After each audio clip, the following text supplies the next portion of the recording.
On the morning of January 22nd, 1943, at exactly 9:17 a.m., Second Lieutenant John George crouched inside the shattered frame of a Japanese bunker west of Point Cruz. Before him stood a banyan tree nearly 240 yards away. He studied it through a rifle scope that most of his fellow officers had mocked for more than a month. George was 27 years old, an Illinois state shooting champion, yet he had entered combat with 0 confirmed kills.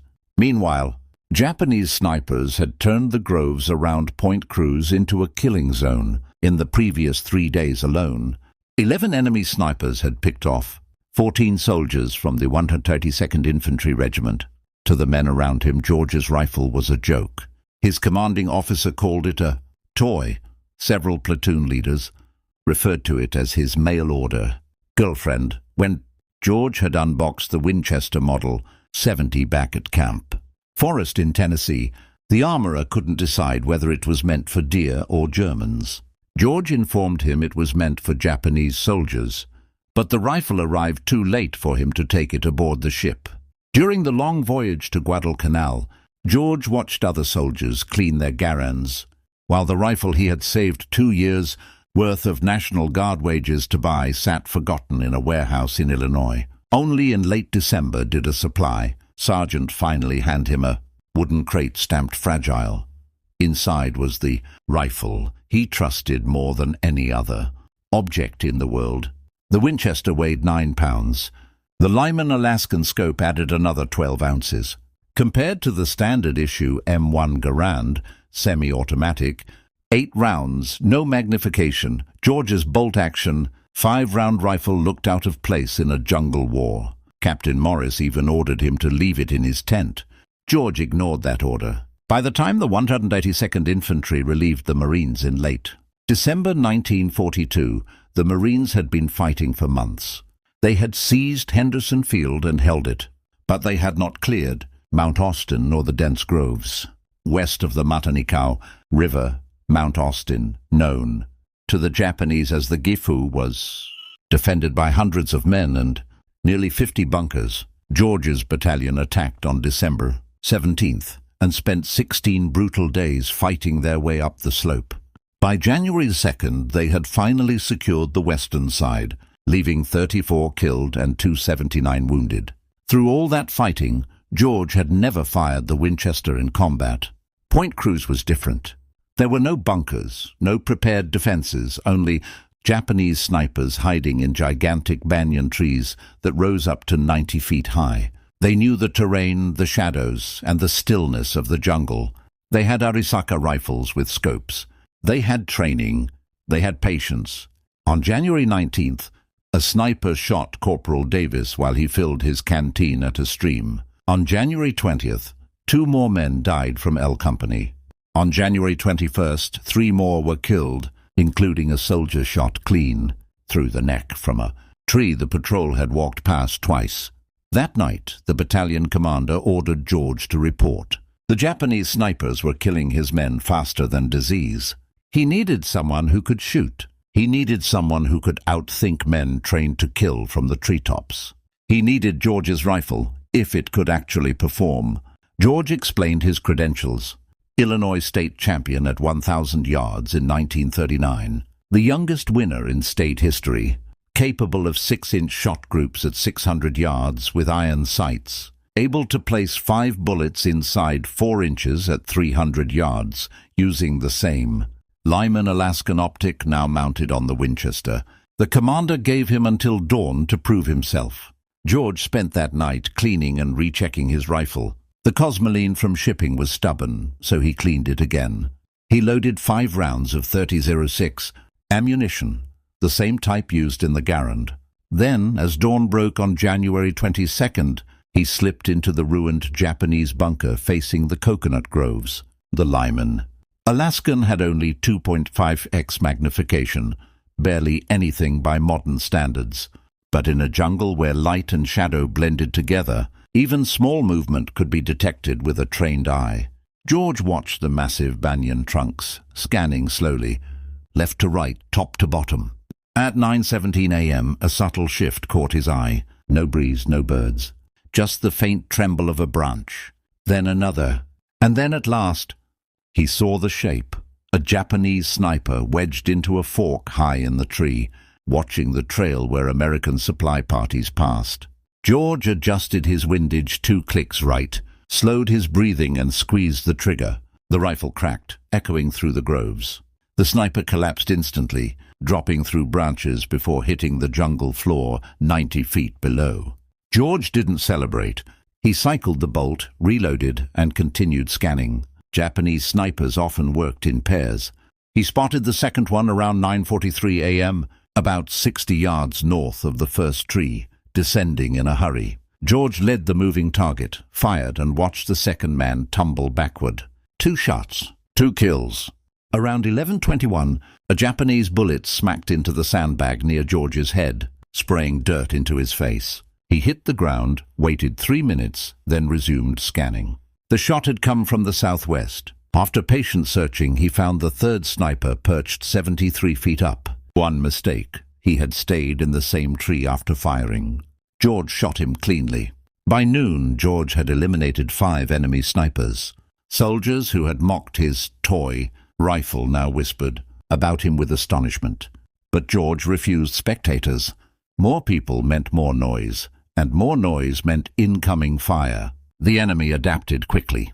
The remaining snipers minimized movement, hiding deep among the banyan branches. George saw nothing else that day and returned to headquarters at 4 p.m. Captain Morris, no longer mocking, ordered him back to the same position at dawn. The next morning, January 23rd, heavy rain turned the jungle into a wall of grey. Visibility was barely 100 yards. George waited inside the bunker until the rain began to break around 8:15 a.m. By 9:12, he found his first target of the day, nearly 290 yards out, longer than any shot he had taken so far. He adjusted for distance, fired, and watched the sniper fall. But this time the enemy responded aggressively. At 9:57, Japanese mortars began walking their way toward the bunker. First shells landed short. Second volley crept closer. The third would obliterate the bunker. George grabbed his rifle and sprinted north, diving into a shell crater as explosions tore apart his former position. He relocated beneath the fallen trunk of a massive tree. There he resumed his steady, patient search. That afternoon, he killed 2 more snipers, his 7th and 8th, both expertly concealed but visible to his trained eye when sun and shadow shifted. By 5 p.m. he was ordered to return. He had spent 9 consecutive hours hunting, firing 12 shots and scoring 8 confirmed kills with 4 misses. That night, George cleaned his rifle and considered the grim arithmetic. 11 Japanese snipers had been operating in the groves. 8 were dead, 3 remained, and these would be the most cunning of all. George awoke before dawn on January 24th, long before the rest of the battalion. Heavy rain hammered the jungle. Operations would be delayed, but George used the weather to his advantage. Instead of returning to yesterday's positions, he moved quietly to a set of large, volcanic rocks once used by Marines as a machine gun nest. The elevation would give him new angles into the groves, and unpredictability was the only shield he had left. The rain slowed at 7:43 a.m., and by 8:17, visibility was good enough for work. He spotted the first sniper of the day in a palm tree, only 40 feet off the ground. That was strange. Skilled snipers preferred height. Low positions meant limited fields of fire. George settled behind his rifle, but something felt wrong. The sniper's position was too obvious. Perfectly visible from an elevated perch, almost like an invitation. A trap.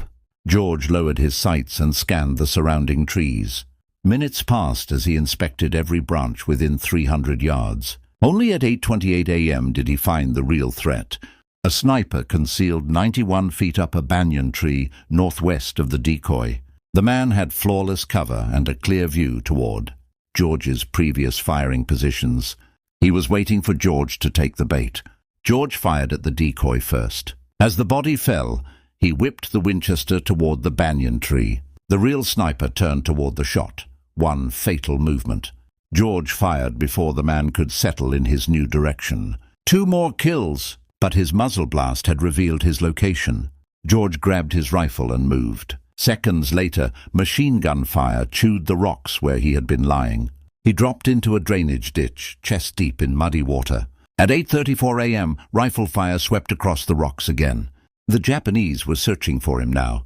Not sniping from a distance, but actively trying to eliminate a specific threat, him. He relocated once more, moving to a shallow shell crater filled with rainwater. Only his eyes and the top of his head remained above the surface. The Winchester he held upright to protect the barrel from water. He settled in, patient and cold. Now only one sniper remained, the best of the lot. George scanned the trees. Nothing. It took him nearly half an hour to understand the truth. The remaining sniper wasn't in the trees at all. He was crawling across the jungle floor, using ferns and rotten branches as camouflage. George spotted the faint movement 60 yards south. The sniper was approaching the rocks, George's earlier refuge. George stayed silent. The angle from the crater was bad. To shoot, he would need to rise, exposing himself. He waited. The Japanese sniper reached the rocks, studying them from the south side, the same direction where George had retreated earlier. He entered the shallow machine gun nest, facing east toward the ditch where he assumed George hid. A clean shot lay before George, but again it felt wrong. No sniper this experienced would remain exposed in that position. It was bait. At 10:06 a.m., George confirmed his suspicion. 70 yards northwest of the rocks, another Japanese soldier lay hidden behind a fallen tree, rifle pointed directly at the drainage ditch. Two men were working together. Whether both were snipers or one was support, their goal was the same, to kill George. He submerged further, holding his rifle upright as cold water filled his ears. At 10:13, the man in the rocks stood up and signaled to his partner. They both began sweeping east, side by side, searching for George along the escape route they believed he used.